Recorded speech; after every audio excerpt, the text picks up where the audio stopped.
Assalamualaikum warahmatullahi wabarakatuh. Ketemu lagi di channel Warno Samarinda.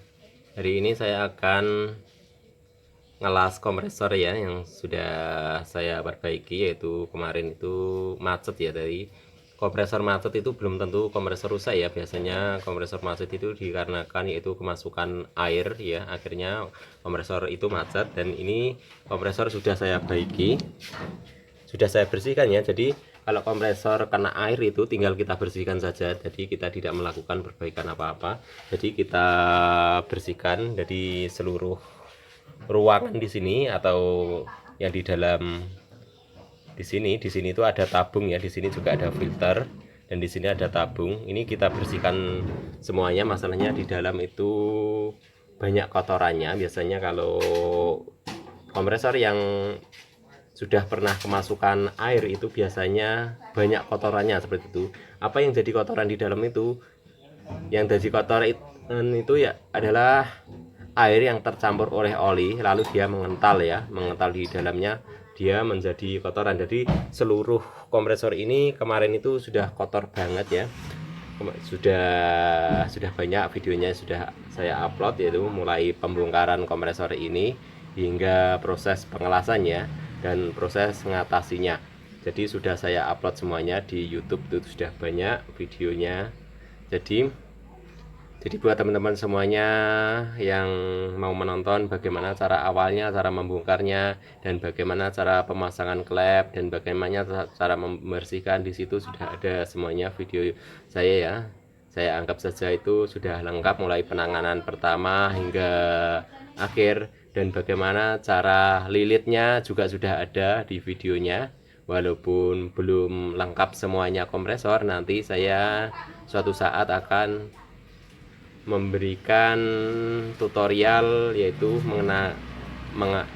cara nangani kompresor model ini nanti insya Allah semuanya mau saya upload semuanya. Jadi buat teman-teman semuanya yang masih permula bisa belajar ya.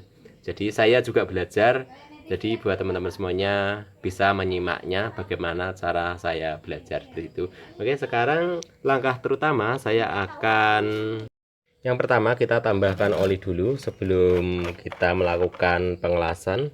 Kita cek olinya naik atau tidak, bocor atau tidak, seperti itu ya.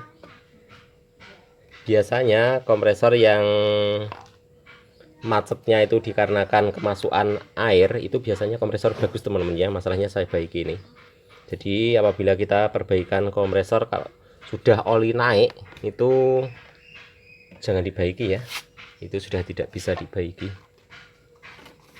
Jadi kalau kompresor cuman macet karena kemasukan air, itu masih bisa dibaiki lagi.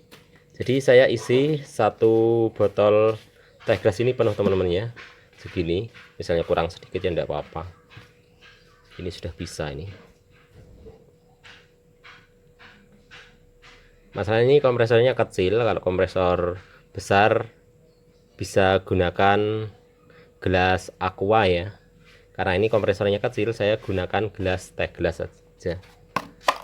Sudah cukup, nggak usah ditambah-tambah lagi. Ini sudah bisa, juga awet ya. Masalahnya ini kompresor bekas. Jadi saya akan cek oli di sini ya, netes atau tidak, seperti itu. Nanti kalau sudah tidak netes, berarti kompresor ini bagus, layak dipakai. Kita tutup dulu.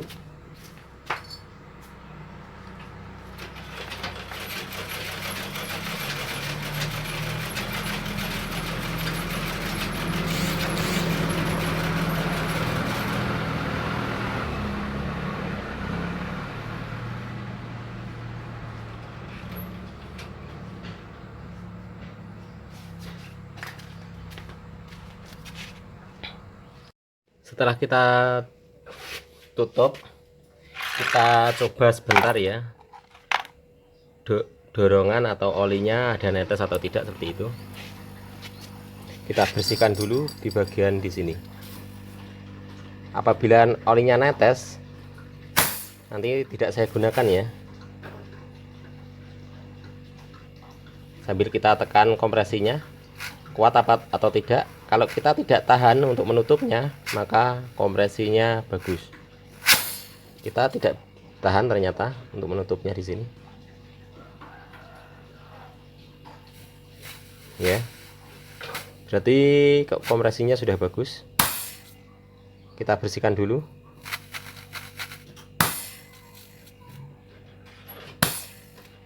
Lalu kita coba, kita tunggu olinya netes atau tidak. Apabila olinya tidak netes, lalu kita lakukan pengelasan.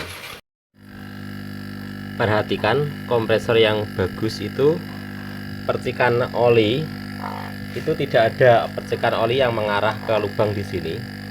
Jadi percikan oli itu hanya satu arah di sini saja. Yang lainnya tidak ada percikan oli, ya. Jadi yang di sebelah sini itu sama sekali tidak ada percikan oli. Di sini pipa sedotnya ya, di sebelah sini pipa sedotnya. Jadi ini adalah kompresor yang aman. Jadi walaupun dia tidak ada penghalang oli, tapi di sini tidak ada sedikit pun percikan oli yang mengarah ke pipa di sini ya. Jadi dari pabrik itu memang benar-benar sudah benar-benar dirancang. Saya lihat olinya yang terlalu deres ya, naik ke atas di sini, maka oli akan masuk ke dalam melewati piston atau melewati pipa di sini ya. Jadi makanya dikasih untuk penutup pipa. Malahan kompresor yang ada penutup pipanya di sini biasanya itu yang tidak aman itu lilitannya sering kebakar. Masalahnya apa? Freon pendingin yang habis dari evaporator turun ke kompresor itu tidak bisa mendinginkan di daerah lilitannya, maka dia langsung masuk lagi ke dalam kondensor seperti itu.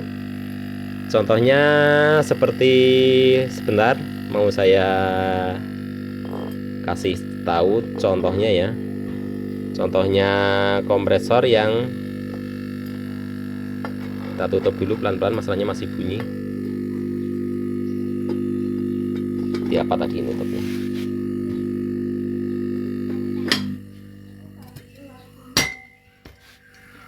Jadi contohnya seperti ini. Kompresor yang seperti ini ya, yang modelnya bulat seperti ini. Contohnya kompresornya yang masih utuh ya. Kompresor yang model bulat seperti ini, di sini sudah ada untuk memisahkan oli sama freon. Jadi freon yang masuk dari pipa pendingin di sini ya, dari pipa baliknya dari evaporator, maka pipa akan masuk ke dalam jalur pipa yang ada pernya di sini ya. Akan masuk di sini, langsung kesedot oleh piston kembali. Lalu dia masuk ke dalam kondensor lagi ya, masuk di pipa sebelahnya di sini, langsung keluar, masuk ke kondensor lagi. Jadi freon itu tidak sempat memutar di bagian di area lilitan, jadi menyebabkan lilitan di sini kebakar. Saya sering menemukan kompresor yang lilitannya kebakar, itu rata-rata kompresor yang jenisnya seperti ini, karena dia freon sama ruangan di sini berpisah ya. Jadi freon tidak bisa masuk ke sini. Ya bisa masuk apabila freon di sini kelebihannya, masalahnya ini juga per. Cuman karena dia terhalang oleh per ini, maka yang kesedot itu dia tidak nyedot dari area sini ya. Jadi dia nyedot freon yang dari pipa ini, seperti itu. Jadi sering terjadi kebakar di bagian lilitannya. Contohnya seperti ini sudah saya lilit ulang, sudah saya gulung ya. Ini kasusnya dulu juga kebakar di lilitannya, maka langsung saya lilit ulang seperti itu. Jadi yang kompresor jenisnya seperti ini itu biasanya lilitannya tidak aman. Jadi kompresor yang aman seperti apa? Ya contohnya seperti ini ya. Ini nyedotnya dari sini ya, dari sini. Jadi ini aman. Lilitannya jarang banget saya menemukan kompresor yang lilitannya kebakar yang model ini ya. Contohnya juga sama seperti ini. Seperti ini juga jarang banget saya temukan. Oli netes pun juga jarang, masalahnya dia tidak ada sedikit pun oli yang kesedot oleh pipa seperti itu ya. Jadi biasanya kompresor yang seperti ini awet ya. Seperti itu. Oke, terima kasih yang sudah menyaksikan di channel Waro Samarinda. Semoga sedikit demi sedikit pengalaman ini bisa membantu buat teman-teman semuanya buat memecahkan masalah-masalah. Jadi untuk keterangan kompresor ya, mulai dari nol hingga akhir semuanya sudah saya upload, sudah saya terangkan. Jadi buat teman-teman semua, apabila ada pertanyaan, yaitu sudah ada semuanya, video saya ada di YouTube. Tinggal buat teman-teman semuanya cari saja apa yang mau dicari seperti itu, dan minta penjelasan seperti apa di YouTube. Mungkin saja sudah ada semuanya ya. Apabila belum ada, buat teman-teman semuanya bisa request ya, bisa minta YouTube-nya. Nanti mau saya upload setelah ada pertanyaan dari teman-teman atau permintaan dari teman-teman. Oke, terima kasih. Mungkin sampai di sini saja keterangan ya, dikit demi sedikit.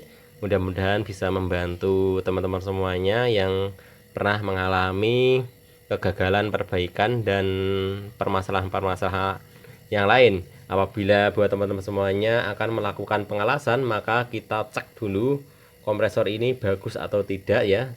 Walaupun kompresor ini sudah berputar, belum tentu kompresor itu bagus. Jadi kita lakukan pengecekan seperti yang sudah saya jelaskan tadi ya, seperti itu.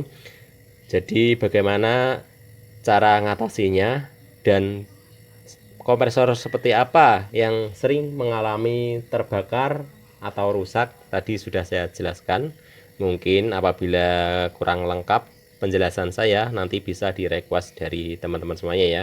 Semoga dikit demi sedikit ini bisa membantu permasalahan buat teman-teman semuanya, dan mudah-mudahan buat teman-teman semuanya perbaikannya berhasil ya, tidak pernah gagal seperti itu.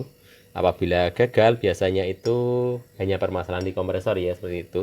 Jadi kerusakan itu jadi jantung utama yaitu ada di kompresornya. Apabila kompresor bagus, maka kulkas pasti jadinya. Apabila kulkas diperbaiki tidak jadi, itu permasalahannya biasanya hanya dari kompresor itu sendiri. Oke, terima kasih ya sudah menyaksikan video ini hingga selesai. Apabila ada pertanyaan dari teman-teman bisa komen di kolom bawah.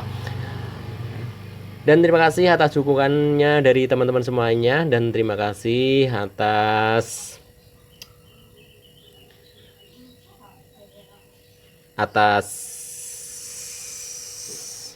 dukungan dari teman-teman semuanya.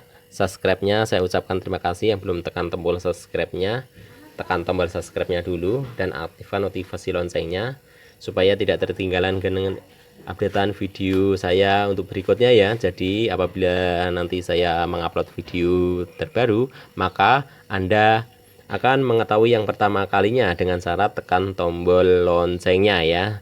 Terima kasih. Waalaikumsalam warahmatullahi wabarakatuh.